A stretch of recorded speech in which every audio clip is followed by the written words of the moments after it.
നമസ്കാരം. എല്ലാ പ്രിയ പ്രേക്ഷകർക്കും ആകാശഗംഗയുടെ പുതിയൊരു വീഡിയോയിലേക്ക് സ്വാഗതം.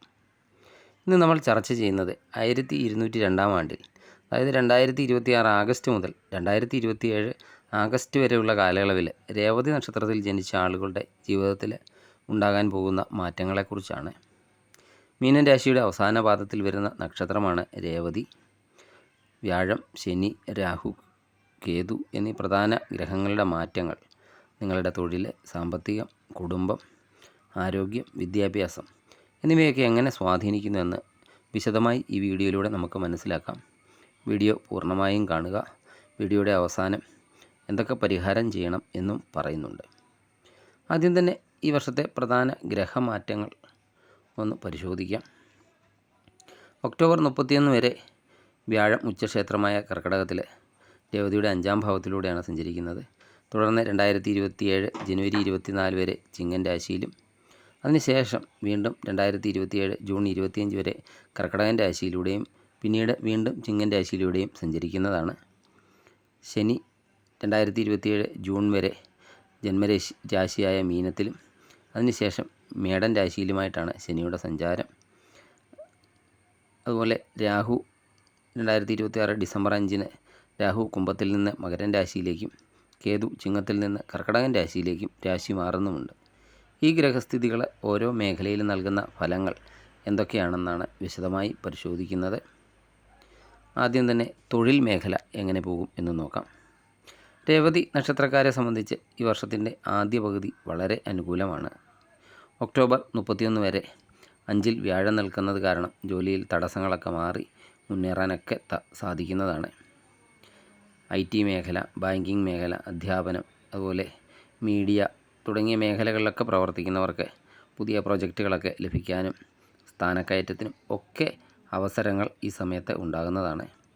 വിദേശത്തൊക്കെ ജോലി നോക്കുന്നവരാണെങ്കിൽ അവർക്ക് 2026 ഡിസംബറോടെ രാഹു 11-ാം ഭാവത്തിലേക്ക് മാറുമ്പോൾ വലിയ തൊഴിൽ മാറ്റങ്ങളും അനുകൂലമായ വിസ അനുമതികളും ഒക്കെ ലഭിക്കുന്നതുമാണ്. എന്തൊക്കെ കാര്യങ്ങളാണ് ശ്രദ്ധിക്കേണ്ടതെന്ന് നോക്കാം. 2027 ജനുവരി മുതൽ ജൂൺ വരെയുള്ള കാലയളവിൽ തൊഴിൽ സ്ഥലത്ത് ചില സമ്മർദ്ദങ്ങളൊക്കെ ഉണ്ടാകാനിടയുണ്ട്. സഹപ്രവർത്തകരുമായി തർക്കത്തിലൊന്നും ഏർപ്പെടരുത്. ശനിയുടെയൊക്കെ സാന്നിധ്യം ജന്മരാശിയിലുള്ളതിനാൽ അല്പം അലസതയോ അല്ലെങ്കിൽ കാര്യങ്ങളൊക്കെ നീട്ടിവെക്കാനുള്ള പ്രവണതയോ ഒക്കെ വരാം. അതിനെയൊക്കെ സ്വയം നിയന്ത്രിക്കേണ്ടതുമാണ്. ഇനി ബിസിനസ്സുകാർക്ക് എങ്ങനെയുണ്ടെന്ന് നോക്കാം. വ്യാപാര മേഖലയിലൊക്കെ പ്രവർത്തിക്കുന്ന രേവതി നക്ഷത്രക്കാർക്ക് ഇതൊരു പുനരുജ്ജീവനത്തിൻ്റെ വർഷമാണെന്ന് വേണേൽ പറയാം. 2026 ഒക്ടോബർ വരെയും വീണ്ടും 2027 ജനുവരി മുതൽ ജൂൺ വരെയുമുള്ള വ്യാഴത്തിൻ്റെ ഉച്ചസ്ഥിതി പുതിയ നിക്ഷേപങ്ങൾക്ക് വളരെയധികം നല്ലതാണ്. മുൻപൊക്കെ മുടങ്ങിക്കിടന്ന ബിസിനസ് പ്രോജക്റ്റുകളൊക്കെ പുനരാരംഭിക്കാനൊക്കെ സാധിക്കുന്നതാണ്.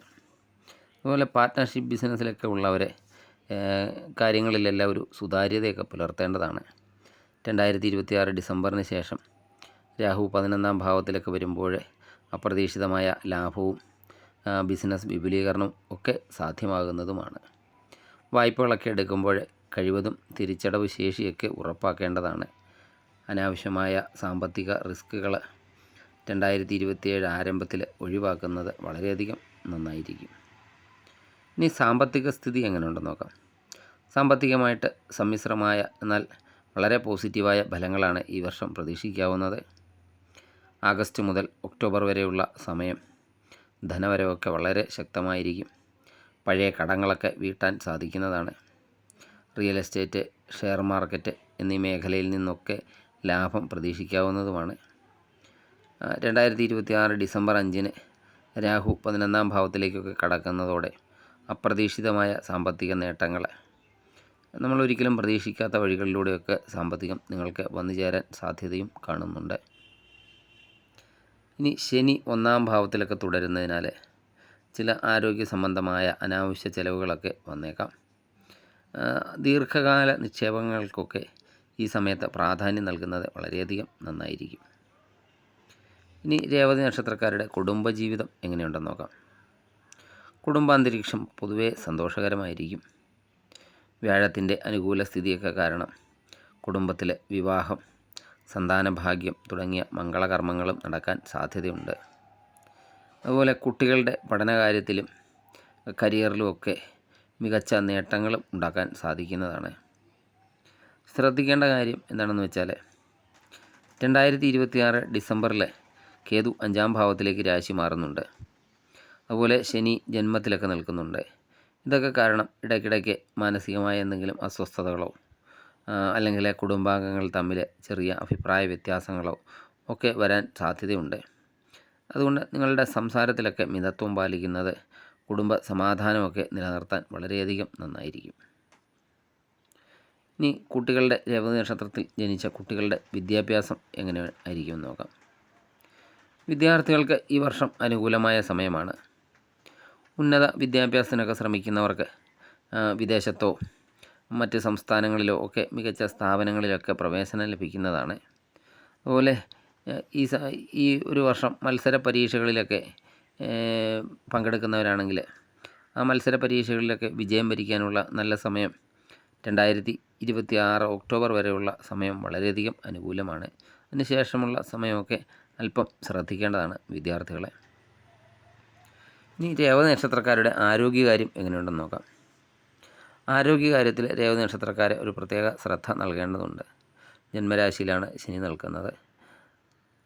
അത് ശനിയുടെ ഒരു സാന്നിധ്യം കാരണം വാതസംബന്ധമായ ബുദ്ധിമുട്ടുകളൊക്കെ ഉണ്ടാക്കിയേക്കാം.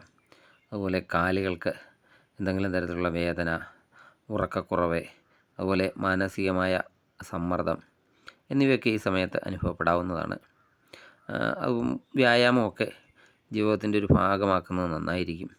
അതുപോലെ ഭക്ഷണ രീതിയിൽ ശ്രദ്ധിക്കുന്നത് ദഹന സംബന്ധമായ പ്രശ്നങ്ങളൊക്കെ ഒഴിവാക്കാനും നിങ്ങളെ സഹായിക്കുന്നതാണ്. ഇനി രേവതി നക്ഷത്രക്കാർ എന്തെങ്കിലും തരത്തിലുള്ള ഗ്രഹങ്ങളുടെയൊക്കെ ദോഷങ്ങളുണ്ടെങ്കിൽ അതൊക്കെ മാറാനും ഐശ്വര്യമൊക്കെ വർദ്ധിപ്പിക്കാനും വേണ്ടി എന്തൊക്കെ പരിഹാരങ്ങളാണ് ചെയ്യേണ്ടതെന്ന് നോക്കാം. രേവതി നക്ഷത്രത്തിൻ്റെ അധിപൻ ബുധനാണ്. അതിനാൽ വിഷ്ണുപ്രീതി വരുത്തുന്നത് നന്നായിരിക്കും. വ്യാഴാഴ്ചകളിൽ വിഷ്ണു സഹസ്രനാമം ജപിക്കുകയോ വിഷ്ണു സഹസ്രനാമം കേൾക്കുകയോ ഒക്കെ ചെയ്യുക. അതുപോലെ ജന്മശനിയൊക്കെ ഉള്ളതിനാൽ ശനിയാഴ്ചകളിൽ ശാസ്താക്ഷേത്രത്തിൽ നീരാഞ്ജനം വഴിപാട് കഴിക്കുക, അല്ലെങ്കിൽ എള്ളുതിരി കത്തിക്കുക ഒക്കെ ചെയ്യുക. അതുപോലെ ഹനുമാൻ ചാലിസ ജപിക്കുന്നതും ശനിയുടെ ദോഷത്തിൽ നിന്ന് മുക്തി ലഭിക്കുന്നതാണ്. രേവതിയുടെ ദേവത പൂഷാവ് എന്ന ദേവതയാണ്. അതിനാൽ സൂര്യ നമസ്കാരം ദിവസവും ചെയ്യുന്നത് ഊർജ്ജവും ആരോഗ്യവും നൽകുന്നതാണ്.